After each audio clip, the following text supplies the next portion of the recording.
ভারতের সাম্ভাল মসজিদে সাম্প্রদায়িক উত্তেজনা শুরু হয়েছে। ২৫ নভেম্বর রবিবার সকালে আদালতের নির্দেশে মুঘল আমলের এই জামে মসজিদে জরিপ চালাতে যায় কর্মকর্তারা।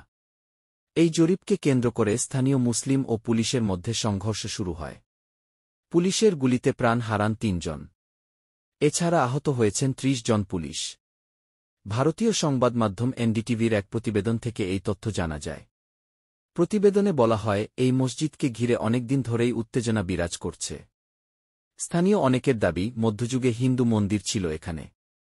সেখানে মসজিদ তৈরি করেন সম্রাট বাবর। এই বিষয় নিয়ে আদালতে একটি মামলা চলছে। সেই মামলার অংশ হিসেবেই জরিপ করতে যায় দলটি।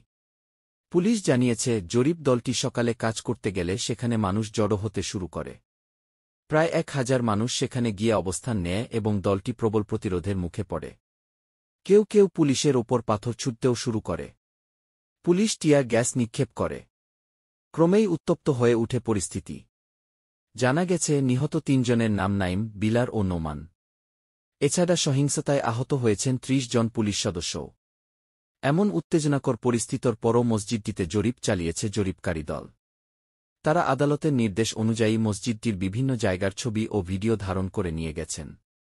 আগামী ২৯ নভেম্বরের মধ্যে আদালতের কাছে জরিপের প্রতিবেদন জমা দিতে হবে। পরবর্তী আপডেট পেতে চ্যানেল সাবস্ক্রাইব করে বেল আইকনটি চালু করে রাখুন।